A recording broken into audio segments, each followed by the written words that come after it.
오늘도 우리는 수많은 말과 정보가 넘쳐나는 세상을 살아가고 있어요. 매 순간 스마트폰과 인터넷을 통해서 쏟아지는 어떤 정보의 홍수 속에서 사람들은 끊임없이 더 화려한 것, 더 자극적인 것, 더 놀라운 것을 찾아 헤매고 다닙니다. 쇼츠를 보기도 하고 릴스라고도 이게 하는데 그런 것들을 보고 하면서 계속 밤을 새고 하는 청년들의 이야기를 들을 때가 있어요. 심지어 교회 안에서도 신앙생활을 할 때에 이런 모습을 찾아볼 수가 있는데 어떤 감정적인 체험이나 사람의 어떤 말재주라고 하죠. 그리고 어떤 기묘한 어떤 카리스마에 끌리는 일이 많아지게 되는데 그러면서 사람들은 이렇게 말을 하곤 합니다. 저 목사님은 참 설교를 잘하셔. 저 교회는 뭔가 좀 특별한 것 같아. 좋은 프로그램이 참 많아. 이렇게 말들을 할 때가 있어요. 물론 좋은 말씀이 선포되고 탁월한 프로그램이 있는 것은 참 복된 교회일 것입니다. 하지만 문제는 우리가 하나님의 진리를 듣고 받아들이기보다는 이렇게 어떤 사람의 지혜와 화려한 말솜씨, 화려한 어떤 그런 분위기에만 집중하게 된다는 것이 문제가 있는 것 같아요. 근데 여러분, 분명한 것은 이렇게 말의 능숙함과 지적인 어떤 매력, 듣는 이의 귀를 즐겁게 하고 보는 눈을 즐겁게 하는 어떤 그런 멋진 표현과 분위기에만 마음을 뺏기게 된다면 우리의 신앙생활은 점점 뿌리가 없는 나무처럼 흔들리게 될 것입니다. 왜냐하면 한 개인이 그리고 공동체가 하나님 말씀과 능력이 아닌 인간의 말과 어떤 역량에 좌우되기 때문에 그래요. 그러면 교회는 어떤 한 사람의 리더십으로 말미암아 보기에는 커지고 화려해질진 몰라도 실제로는 점점 더 깊은 영적 갈증과 혼란을 느끼게 될 수도 있고요. 점점 진리에 대해서는 무감각해질 수도 있다는 사실을 기억할 수 있어야 됩니다. 그리고 계속해서 그런 일들이 잦아지고 길어지다 보면 결국 신앙의 본질이 약해지고 성도들의 믿음은 빈 껍데기만 남는 거예요. 오늘 우리가 살펴보는 본문은 고린도 전서인데 사도 바울이 고린도 교회 성도들에게 향한 말씀이죠. 고린도는 고대 로마 제국 안에서도 손꼽히는 화려하고 번성한 도시였습니다. 바닷길이 만나는 교통의 중심지였고 수많은 상인과 철학자, 운병가들이 오고 가면서 다양한 문화와 사상이 끊임없이 교류하는 아주 역동적인 도시가 바로 이 고린도였어요. 그래서 고린도의 사람들은 늘 새로운 것, 특별한 것, 뛰어난 것에 목말라 했습니다. 특히 그 시대의 사람들은 말과 철학의 힘을 매우 중요하게 생각했던 때였어요. 그런 말과 철학이야말로, 그런 능력이야말로 인생의 성공과 행복을 보장해 줄 것이라고 믿었기 때문에 그렇습니다. 이러한 시대적 분위기는 고린도 교회 성도들에게도 어떤 영향을 미치게 되었어요. 처음 그들은 예수 그리스도의 복음을 순전하게 받아들입니다. 하지만 시간이 지나자 고린도의 세속적인 문화가 교회 안으로 스며들면서 성도들 중에도 복음의 어떤 본질보다 사람의 뛰어난 지식과 말솜씨에 더 끌리는 이들이 생겨나는 거예요. 그들에게는 복음의 진리 그 자체보다도 복음을 얼마나 매력적으로 설명하고 사람들에게 설득하는가에 대한 문제가 더 중요해지기 시작하는 것입니다. 당시 교회 안에는 아볼로와 같은 탁월한 언변을 가진 설교자들이 인기가 있었고 성도들 중에 많은 이들이 그런 매력적이고 화려한 설교 스타일을 가진 사람을 따라 나눠지기까지 했다라는 거예요. 그들은 복음을 믿었습니다.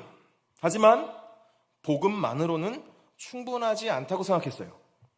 그들은 더 뛰어난 설득력, 더 화려한 수사학적 기술, 더 지혜로운 철학적인 논증이 있어야 세상을 감동시키고 사람들의 인정을 받을 수 있을 거라고 생각했던 것입니다. 어쩌면 그것이 고린도 교회의 영향력을 더 크게 하는 지름길이라고 여겼을지도 모르겠어요. 그래서 그리스도의 십자가가 가진 본질적인 능력보다 사람의 지혜와 화려한 언변을 점점 중요하게 생각했던 것입니다. 이렇게 성도들이 말씀의 본질을 잃어버리자 신앙생활이 메말라갔어요. 사람의 지혜에 기대면 기댈수록 복음은 힘을 잃어갔고 그들의 마음은 허전해지고 불안해지기 시작했습니다. 이렇게 복음의 능력이 힘을 잃자 교회는 점점 여러 가지 문제들로 어려움을 겪기 시작했어요. 성도들은 서로 자신이 더 뛰어난 지도자를 따른다며 분열하고 다투었고, 복음의 본질 대신 인간의 지혜와 철학에 빠져서 영적으로 교만해지기도 했으며, 심지어는 음행과 같은 도덕적 타락이 교회 내에 들어오게 되었습니다. 그리고 성도들끼리 세상 법정에서까지 막 가서 소송하는 일들이 발생했고, 성만찬마저도 주님의 몸과 그 사랑을 기억하는 것이 아니라 자신의 욕심을 채우는 자리로 전락하고 말았어요. 더 나아가 영적인 은사마저도 자기 자랑과 교만을 위한 수단으로 변질되어 버리고 맙니다. 결국 고린도 교회는 겉보기에는 화려하고 어떤 그런 지혜와 언변이 탁월한 교회 같아 보였지만 속으로는 메마르고 생명력을 잃어버린 채 점점 무너지고 있었던 거예요. 이러한 문제 앞에서 사도 바울은 고린도 성도들에게 고린도 전서를 통해서 복음의 본질을 다시금 분명히 깨닫게 하고자 했던 것입니다. 고린도 전서는 시작부터 바울이 고린도 교회 성도들의 믿음을 칭찬하죠. 그리고 하나님께 감사하는 기도로 출발을 합니다. 그러나 감사와 격려 뒤에 바울이 가장 먼저 다룬 문제는 교회 안의 분열이었어요. 그들이 그렇게 분열되었던 이유는 복음 자체보다 사람의 능력, 어떤 언변, 지혜에 더 마음이 끌렸기 때문에 그렇습니다. 그리스도의 십자가가 가진 힘보다는 누가 더 지혜롭게 말하는가, 누가 더 매력적으로 설득하는 것에 마음을 빼앗겼던 거예요. 그래서 바울은 이 문제를 정면으로 다루기 위해서 1장부터 참된 지혜가 무엇인지를 이야기합니다. 바울은 사람들의 눈에 어리석고 초라해 보이는 이 십자가의 도야말로 진정한 하나님의 능력이고 지혜라고 선언하고 있어요. 세상의 지혜와 달리 하나님은 사람의 눈에 미련하게 보이는 십자가를 통해 구원을 이루셨고 그것을 통해 교회를 세우셨다는 것을 강조하고 있는 거예요.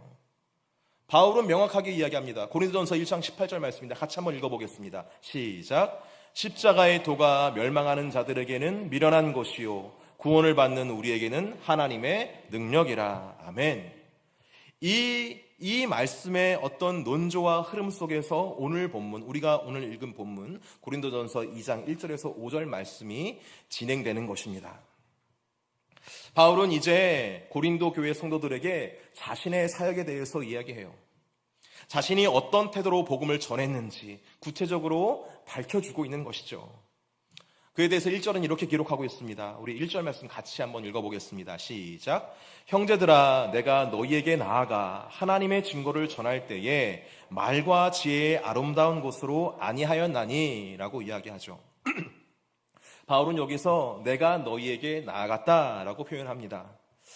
이는 바울이 고린도라는 도시를 찾아가 복음을 전했던 그 당시의 상황을 이야기하는 거예요. 이때의 이야기는 사도행전 18장에 나타나 있는데요. 바울은 아덴을 떠나 고린도에 도착했고 그곳에서 브리스길라와 아굴라를 만나서 함께 청막 만드는 일을 하면서 고린도 사람들에게 복음을 전했습니다. 초기에는 좀 많은 어려움들이 있었어요. 하지만 주님께서 친히 바울에게 나타나셔서 두려워하지 말아라, 잠잠하지 말고 말해라 이렇게 말씀을 하세요. 이 격려를 듣고 다시 바울은 1년 6개월 동안 담대하게 복음을 전하며 고린도 교회를 세우게 되는 거예요. 당시 고린도는 화려한 말솜씨를 갖춘 웅변가와 탁월한 철학적 지식을 가진 철학자들이 왕성했고 또 그들을 열광했었습니다. 그러나 바울은 이런 시대적 분위기와는 전혀 다른 길을 선택하는 것을 보게 돼요. 세상이 열광하던 화려한 철학적 논증과 탁월한 웅변술은 철저히 내려놓고 오직 십자가 복음을 단순하고 분명하게 전했던 것입니다. 여러분, 그렇다면 왜 바울은 사람들에게 인정받고 박수받을 수 있는 그런 화려한 방법을 택하지 않고 오직 십자가만 붙들기로 결단했을까요? 그 이유는 단 하나입니다. 바울은 사람의 지혜와 능력, 탁월한 언변으로는 결코 사람의 영혼을 변화시킬 수 없다는 사실을 분명히 알고 있었기 때문에 그래요. 아무리 뛰어난 철학과 설득력 있는 말을 가지고 있다 해도 그것이 진정으로 사람의 마음과 영혼을 구원할 수 없다는 것을 깨달았던 것입니다. 그래서 바울은 이렇게 고백하는 거예요. 고린도전서 2장 2절 말씀 같이 한번 읽어보겠습니다. 시작. 내가 너희 중에서 예수 그리스도와 그의 십자가에 못 박히신 것 외에는 아무것도 알지 아니하기로 작정하였음이라. 바울이 오직 예수 그리스도의 십자가만 붙든 이유는 바로 십자가 안에만 사람을 구원하고 변화시킬 수 있는 진정한 하나님의 능력이 있기 때문에 그렇습니다. 바울에게 십자가는 단지 신앙의 어떤 상징물 혹은 지혜로운 가르침이 아니었어요. 십자가는 죽은 영혼을 살리고 죄인을 새롭게 변화시키는 하나님의 강력한 능력 그 자체였다는 거예요. 당시 고린도 사람들은 복잡하고 탁월한 철학적 논리와 뛰어난 지혜로 삶의 모든 문제를 해결할 수 있을 거라 생각을 했습니다. 그에 반해 십자가는 매우 어리석고 비논리적이며 심지어 모욕적인 것으로 생각했어요. 십자가 처형, 당시 로마 제국에서 가장 비천하고 부끄러운 죄수에게나 해당하는 사형 방식이었기 때문에 그렇습니다. 그러니까 세상의 관점으로 바라보면 십자가는 패배의 상징이며 지혜롭지 못한 완전한 실패를 보였거든요. 우리야 뭐 지금 십자가에 대해서 알고 있고 그때 당시의 문화를 잘 모르지만 그 당시의 문화로 보지만 그때 당시 버젓이 그런 문화가 성행했던 그때는 당연히 십자가면 와 저거 뭐야 이렇게 나왔던 거예요. 그런데 바울은 바로 이 십자가에 못 박힌 예수 그리스도를 가장 확고하게 전하겠다고 결단합니다. 바울은 어떤 지혜가 없거나 지식이 부족했기 때문에 십자가만 붙는 게 아니었어요. 여러분 아시겠지만 바울은 누구보다도 높은 지식과 철학적 교양을 갖춘 사람이었습니다. 그럼에도 바울은 십자가를 의도적으로 선택했어요. 왜냐? 바울은 복음의 참된 능력과 구원의 본질이 오직 십자가 안에만 있었음을 확신했기 때문에 그렇습니다. 십자가는 세상 사람들의 눈에는 어리석고 미련한 것으로 보였지만 하나님께서 인간을 구원하시는 가장 강력하고 완전한 능력임을 바울은 너무나 잘 알고 있었던 거예요. 그래서 바울은 고린도의 화려한 문화와 사람들의 높은 기대와는 정반대로 행동하게 된 것입니다. 그런데 그런 바울에게서 뜻밖의 모습이 나타납니다. 고린도전서 2장 3절 말씀인데요. 우리 같이 한번 확인해 볼게요. 읽겠습니다. 시작. 내가 너희 가운데 거할 때에 약하고 두려워하고 심히 떨어노라. 여기서 우리는 좀 의외의 바울의 모습을 보게 되죠. 위대한 믿음과 담대함으로 복음을 전했던 이 바울이 사실은 매우 연약하고 두려움으로 떨고 있었다라고 자기 스스로 고백하는 것을 보게 돼요. 여기서 사용한 약함이라는 단어는 아스테네이아라는 단어로 쓰였는데 단순히 육체적인 약함만을 이야기하는 게 아닙니다. 내면의 깊은 연약함, 어떤 무력감, 부족함까지 포함하는 단어예요. 그리고 그가 두려워하고 심히 떨었다라고 이야기를 하는데 이것은 거의 공포에 가까운 극도의 긴장감과 부담감을 의미합니다. 여러분, 바울이 이렇게 두려워하고 연약했던 이유가 뭘까요? 당시 바울이 복음을 전하기 위해 찾아간 고린도라는 도시는 그에게 매우 아주 너무나 어려운 곳이었기 때문에 그렇습니다. 바울도 사람이었어요. 다시 말씀드리지만 고린도는 당시 로마 제국 내에서도 뛰어난 지식과 철학, 화려한 언변을 자랑하던 도시였어요. 사람들은 뛰어난 웅변과 철학자에게 열광을 했고 반면 그런 화려한 논리와 말솜씨로 인정받지 못하는 사람들은 쉽게 무시당했습니다. 특히 예수님이 십자가에서 죽으셨다라는 메시지는 당시 로마인과 헬라인에게는 너무나도 어리석고 초라한 것으로 받아들여질 것이 뻔했어요. 십자가 처형 그 자체가 로마 제국에서 가장 비참하고 수치스러운 사형 방식이었기 때문에 그렇습니다. 그런 환경이 있었기 때문에 바울은 인간적으로 깊은 부담과 두려움을 느꼈던 거예요. 더군다나 이전에 방문한 도시들에서도 바울은 복음을 전하다가 핍박과 모욕, 심지어는 생명의 위협까지 경험했습니다. 빌립보에서는 매를 맞고 감옥에 갇혔으며 데살로니가의 베레아에서는 유대인들의 격렬한 반대로 인해 쫓겨나야 했고 이러한 고통스러운 기억들이 그에게는 아직도 선명하게 남아있는 중이었어요. 이런 현실 앞에서 고린도에서의 바울은 인간적으로 매우 약하고 두려울 수밖에 없었다는 거예요. 그런데 바울이 위대했던 것은 바로 이 연약함과 두려움을 숨기지 않았다는 것에 있습니다. 오히려 그는 자신의 약함을 있는 그대로 솔직하게 인정하고 고백합니다. 그 이유가 뭘까요? 그 이유는 자신의 약함을 통해 오직 하나님의 능력과 십자가의 참된 가치가 더 분명하게 드러나게 된다는 것을 잘 알고 있었기 때문에 그래요. 바울은 여러분 자신의 강함과 능력으로 사람들을 설득할 수 없다고 여겼어요. 이 사람들을 변화시킬 수 있는 것은 오직 십자가 복음만이 사람의 마음을 진정으로 변화시킬 수 있다라는 믿음을 가지고 있었던 거예요. 그래서 자신의 약함을 드러내고 하나님의 강함을 드러내고 있는 것입니다. 여러분, 바울의 이러한 솔직한 고백은 오늘날 우리에게 아주 중요한 신앙적 교훈을 주죠. 우리는 종종 바울을 담대하고 강력한 믿음의 사람으로만 생각하지만 사실 그 역시 우리와 같은 두려움과 연약함을 가진 사람이었습니다. 바울이 이렇게 자신의 약함을 솔직하게 드러낸 이유는 우리와 같은 연약한 사람들을 향한 하나님의 특별한 계획을 알고 있었기 때문에 그래요. 사실 여러분, 우리도 삶의 현실 앞에서 두려워하고 떨릴 때가 많지 않습니까? 때로는 너무나 자신이 부족하고 연약하게 느껴져서 기도하는 것조차도 두려워할 때가 있어요. 그러나 여러분, 바로 그 연약함의 자리에서 하나님의 능력과 은혜는 가장 선명하게 드러나는 자리라는 사실을 기억하실 수 있기를 예수님의 이름으로 축복합니다. 우리의 연약함은 숨겨야 할 부끄러움이 아니라 오히려 하나님의 능력을 경험할 수 있는 가장 귀한 고백인 거예요. 바울이 고린도 성도들 앞에서 담대할 수 있었던 이유는 바로 여기에 있는 것입니다. 그는 자기 자신에게 능력이 없다는 사실을 깊이 깨달았기 때문에 그냥 십자가와 성령만을 붙들 수밖에 없었어요. 그렇게 자신의 강함과 어떤 것이 아니라 십자가와 성령만 붙잡았을 때에 그때 그 결과 그의 설교와 전도는 사람의 지혜나 화려한 언변이 아닌 성령의 역사로 나타나게 되었고 결국에 고린도 교회가 세워진 거 아니겠습니까? 바로 이런 바울의 어떤 태도 덕분에 성도들의 믿음은 사람의 지혜나 능력이 아닌 오직 하나님의 능력 위에 견고히 세워질 수 있었다는 것을 보게 되는 거예요. 바울의 이런 마음과 태도는 이어지는 4절 말씀에서 더욱더 선명하게 나타납니다. 우리 4절 말씀 한번 같이 읽어보겠습니다. 읽겠습니다. 시작.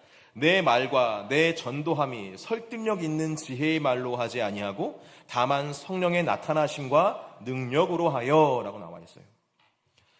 바울은 자신이 떨렸는데 오히려 이것을 기회로 삼아서 어떻게 했다고 말합니까? 성령의 나타나심과 능력으로 했다라는 거예요. 바울은 자신이 복음을 전할 때 결코 설득력 있는 지혜의 말에 의존하지 않았다고 이야기를 합니다. 여기서 말하는 설득력 있는 지혜의 말이란 당시 헬라 문화에서 사람의 감정과 이성을 교묘히 자극해서 마음을 사로잡는 화려한 수사학적 기술을 의미해요.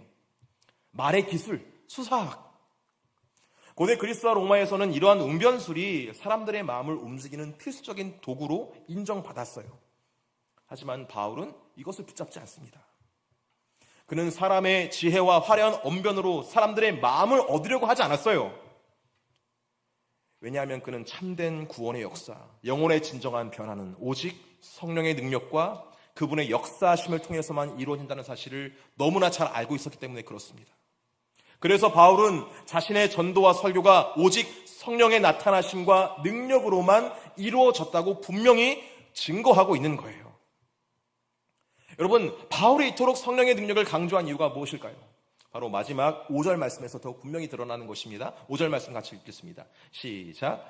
너희 믿음이 사람의 지혜에 있지 아니하고 다만 하나님의 능력에 있게 하려 하였노라. 자, 여기가 굉장히 중요한 메시지예요. 바울의 모든 설교와 삶의 목표가 어디에 있습니까? 성도들의 믿음이 사람의 지혜와 말에 흔들리지 않고 오직 하나님의 능력 위에 견고히 서는 것, 거기에 목표가 있었던 거예요. 사랑하는 성도 여러분, 사람의 지혜와 언변 위에 세워진 믿음은 결코 견고할 수가 없어요. 그런 것이 때로는 매력적으로 보일지 몰라도 인생의 고난과 환난 앞에서는 무너지고 맙니다. 여러분, 교회 오실 때 재밌는 말 들으러 오신 게 아니잖아요. 어떤 철학적인 사변적인 것을 이렇게 생각하고자 온 거 아니잖아요. 우리 뭐 하러 왔습니까? 하나님 만나러 왔잖아요.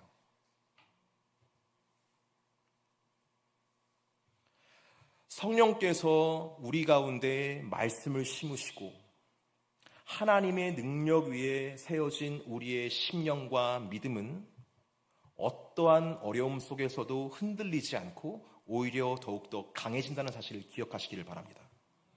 그러므로 여러분, 우리는 바울의 고백처럼 십자가 앞으로 나가야 돼요. 우리의 연약함과 두려움을 숨기지 말고 정직하게 하나님 앞에 내려놓고 성령의 능력을 간구하면서 주 앞에 나아가야 할 줄 믿습니다. 그때 우리의 믿음은 견고히 뿌리내리게 되고 어떤 상황에서도 흔들리지가 않는 거예요. 바로 이것이 하나님께서 오늘 우리에게 원하시는 신앙입니다. 여러분들의 삶이 오늘부터 다시 성령의 능력과 십자가의 은혜 안에서 진정한 능력과 생명으로 가득 차기를 예수님의 이름으로 축복합니다. 오늘 말씀 다시 살펴보면서 하나님께서 우리에게 들려주고자 하시는 말씀이 무엇인지를 잠깐 정리해 볼게요. 첫 번째로 오늘 본문은 우리의 믿음이 사람의 지혜와 능력 위에 세워져서는 안 된다라고 분명히 강조를 합니다. 바울은 말과 지혜의 아름다움을 내려놓고 사람을 설득하는 화려한 기술을 의지하지 않았다고 분명히 고백하고 있어요. 바울의 고백 속에서 하나님은 저에게 이렇게 묻고 계신 것 같아요. 너의 믿음은 지금 무엇에 근거를 두고 있니? 이 질문에 대답할 수 있는 저와 여러분 되기를 주님의 이름으로 축복합니다. 두 번째로 본문은 오직 십자가에 달리신 그리스도만을 전하는 것이 복음의 본질이며 참된 하나님의 능력이다라고 이야기를 하고 있어요. 십자가는 세상의 눈에는 너무나 초라하고 무력해 보입니다. 하지만 하나님께서는 바로 그 십자가를 통해서 죄인을 구원하시고 그 십자가를 통해서 연약한 자를 강하게 하시며 그 십자가를 통해서 죽은 자를 살리시는 위대한 일을 이루신 것을 여러분 기억할 수 있어야 돼요. 그렇기 때문에 십자가는 그리스도인의 삶에서 선택할 수 있는 여러 가지 진리 중에 하나가 아니라 유일한 진리요 유일한 구원의 능력인 줄 믿습니다. 세 번째로 본문은 하나님께서 우리의 연약함을 사용하셔서 성령의 능력을 드러내신다고 이야기를 하고 있어요. 아까도 살펴봤듯이 바울은 약하고 두려워하고 힘이 떨었다라고 아주 진솔하게 고백합니다. 이는 세상의 기준으로 보면은 지도자의 전혀 바람직한 모습이 아니죠. 왜 떨어? 떨더라도 이렇게 해가지고 강하게 나가야지, 그렇죠? 그러나 여기에는 놀라운 역설이 있죠. 바울은 자신의 연약함을 숨기지 않았습니다. 오히려 그 약함을 적극적으로 드러냈어요. 왜요? 하나님께서 우리의 강함을 통해서 일하시지 않고 우리의 연약함과 겸손함을 통해서 일하시기 때문에 그렇습니다. 하나님은 약한 그릇을 통해서 놀라운 능력을 나타내시는 분이세요. 부족한 사람을 통해서 위대한 일을 이루시는 분이십니다. 바울의 약함은 하나님의 능력을 가장 분명히 드러내는 통로였다는 거예요. 오늘 본문이 우리에게 주는 가장 큰 위로의 메시지는 우리의 믿음은 오직 하나님의 능력 위에만 세워져야 한다는 것입니다. 아무리 뛰어난 사람도 결국 한계가 있어서 무너지기 마련이에요. 하지만 하나님의 능력은 결코 흔들리지 않습니다. 성령의 능력으로 세워진 믿음은 고난의 폭풍이 몰려와도 결코 무너지지 않고 견고하게 서게 되는 거예요. 그러니 여러분, 우리의 믿음은 사람의 지혜가 아니라 오직 십자가에 달리신 예수 그리스도를 통해 나타난 하나님의 능력 위에 세워져야 할 줄 믿습니다. 출애굽기에서 하나님께서 모세를 부르실 때 모세는 자신의 부족함과 약함을 솔직하게 고백합니다.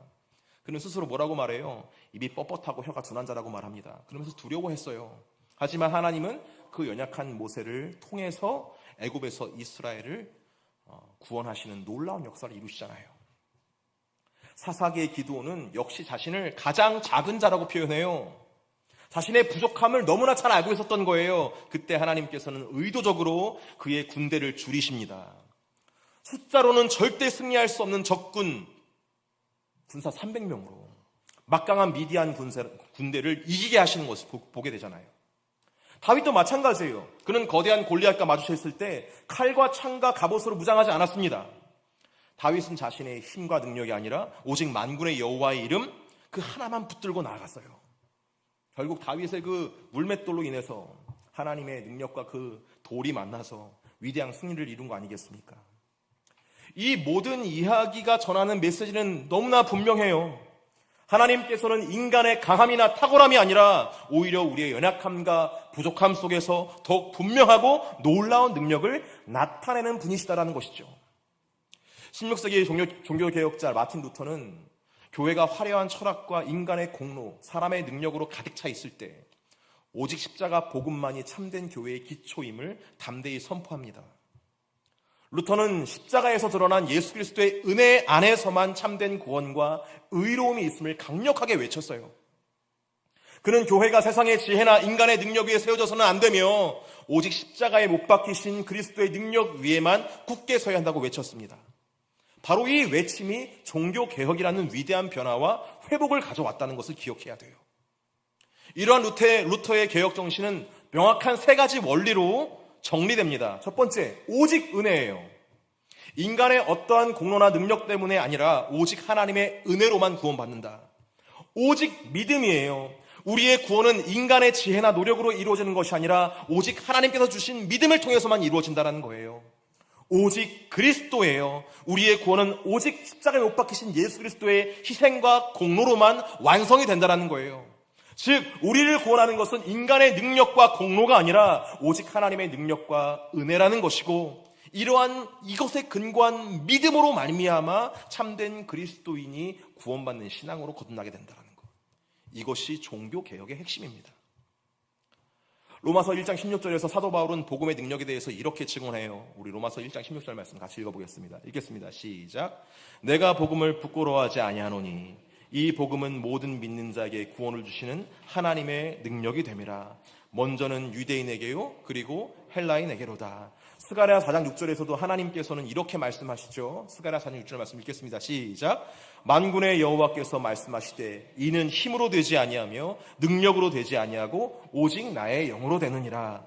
고린도후서 4장 7절에서 사도 바울은 이렇게 고백합니다. 읽겠습니다. 시작. 우리가 이 보배를 질그릇에 가졌으니 이는 심히 큰 능력은 하나님께 있고 우리에게 있지 아니함을 알게 하려 함이라. 아멘. 이처럼 성경 전체가 그리고 우리의 교회사가 지속적으로 반복하며 강조하는 진리는 오직 하나님의 능력과 십자가 복음 위에서만 우리의 믿음이 견고히 세워질 수 있다는 거예요. 사람의 능력과 지혜는 흔들리고 사라지지만 하나님의 능력과 십자가 은혜는 영원히 흔들리지 않는 반석과도 같다는 것입니다. 말씀을 맺겠습니다. 사랑하는 성도 여러분, 하나님은 우리를 너무나 사랑하셔서 그분의 전부인 아들을 십자가에 내어주셨습니다.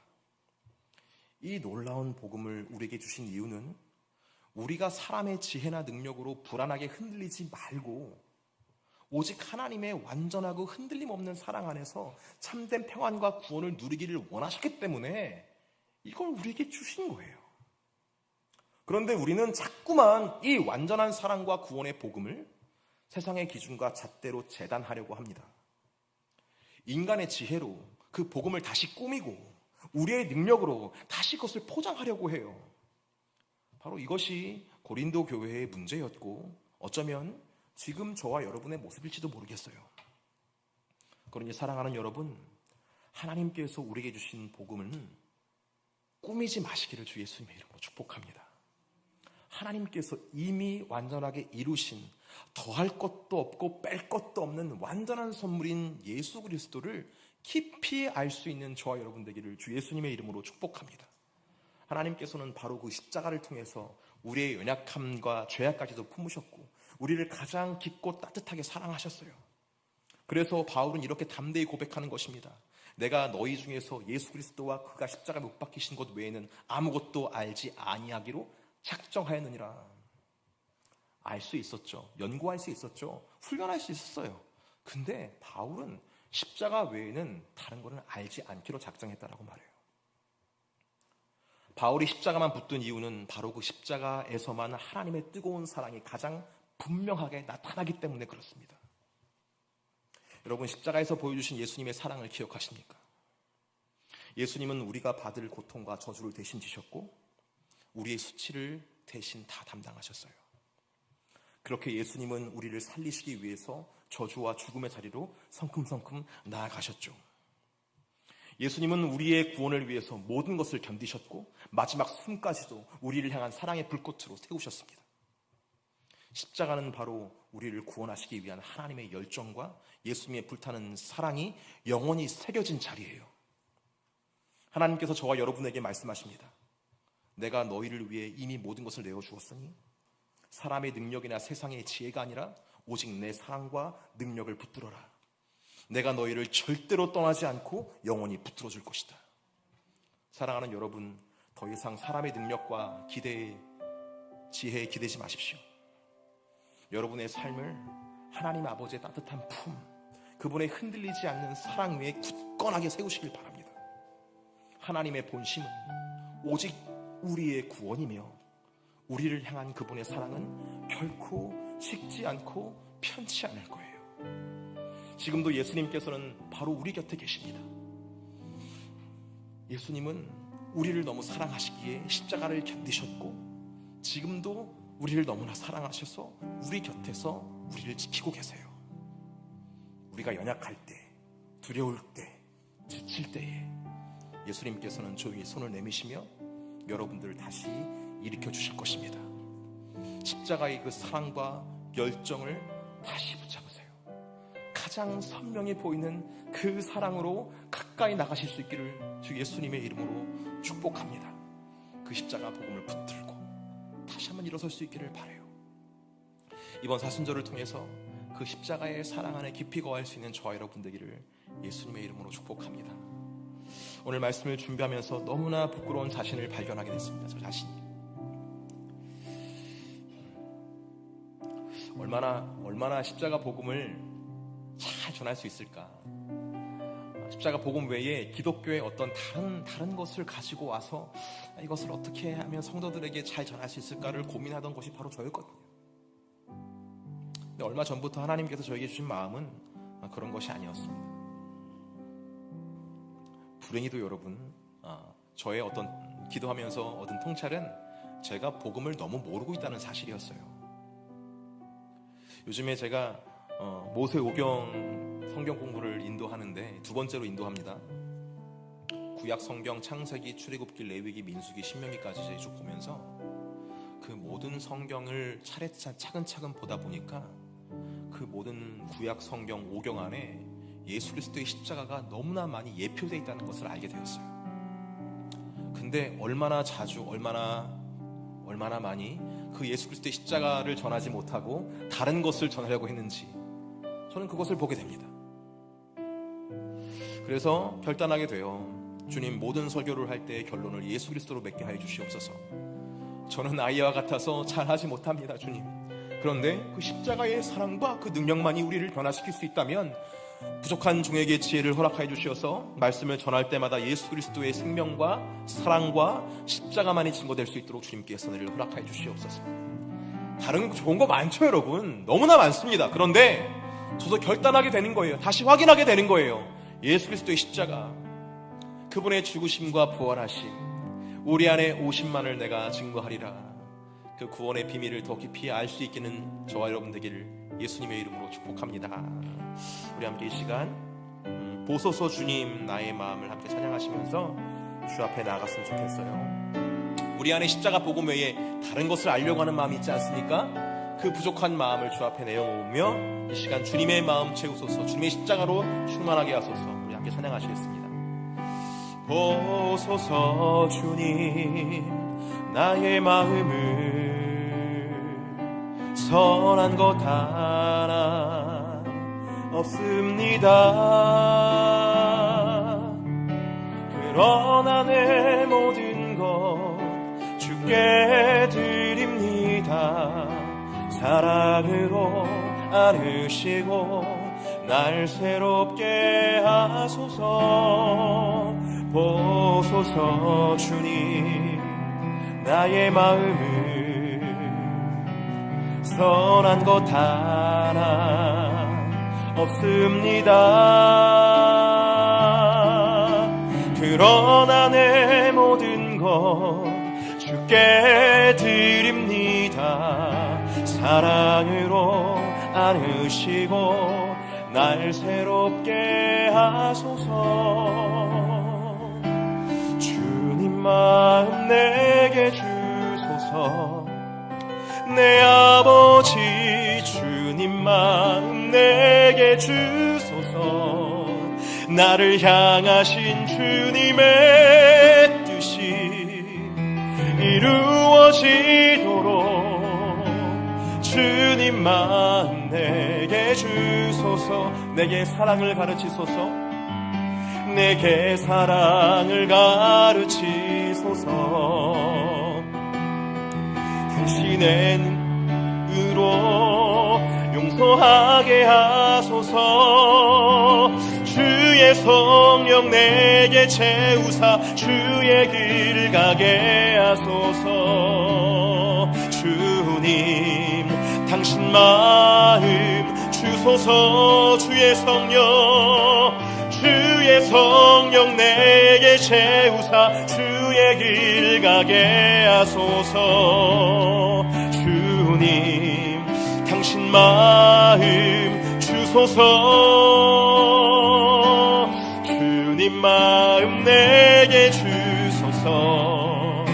내 아버지 주님 마음 내게 주소서. 나를 향하신 주님의 뜻이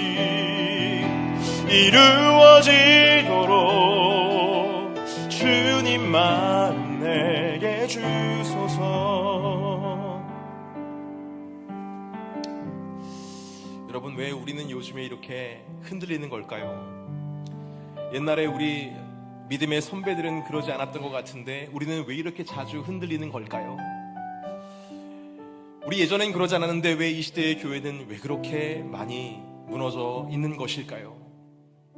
여러분, 이 질문을 이렇게 한번 바꿔보시기를 바랍니다. 나는 예수 그리스도의 십자가 복음을 사랑하고 있는가? 우리는 예수 그리스도의 십자가 복음에 감격하고 있는가? 여러분, 우리가 예수 그리스도의 십자가를 귀하게 여기지 않는 이유는, 예수 그리스도의 십자가 복음을 감격하지 못하는 이유는 그 십자가 복음을 제대로 알고 있지 못하기 때문에 그렇습니다. 이렇게 비유하면 어떨지 모르겠지만 우리가 맛있는 사과가 있다면, 맛있는 과일이 있다면 그것은 우리 계속 먹고 싶어요. 계속 생각이 나고요, 계속 곁에 두고 싶어서 냉장고에 쟁겨놓기도 하고 베란다에 놓기도 하면서 그렇게 우리 곁에 둡니다. 그리고 힘들 때마다, 어려울 때마다, 배고플 때마다 꺼내 먹어요. 일개 과일도 그런데 여러분, 십자가 복음을 우리가 그렇게 여기고 있습니까? 그렇지 않다면 이유는 딱 하나예요. 십자가 복음의 그 신비와 그 선하심을 맛보아 보지 못했기 때문에 그렇습니다. 여러분, 우리가 지금 알아야 될 것은 예수 그리스도의 십자가예요. 예수 그리스도의 십자가 복음입니다. 예수 그리스도의 십자가 죽음과 부활하심이에요. 우리 그것을 더 깊이 알 수 있는 이번 사순절기 되기를 주 예수님의 이름으로 축복합니다. 그리고 오늘이 저녁 되기를 주 예수님의 이름으로 축복합니다. 우리가 서로를 위로할 때 최고의 위로가 이런 게 됐으면 좋겠어요. 뭐 있잖아요. 우리가 위로하는 말들 있잖아요. 그런 말들보다 예수님께서 당신을 위해 죽으셨어요. 예수님께서 당신을 위해 부활하셨어요. 이것이 최고의 위로가 될 수 있기를, 그 위로가 되는 것을 알 수 있는 지혜가 임하기를 주 예수님의 이름으로 축복합니다. 우리 함께 이 시간 주여 한번 부르시고 통성으로 기도하면서 주 앞에 나가시겠습니다. 기도하시겠습니다. 주여,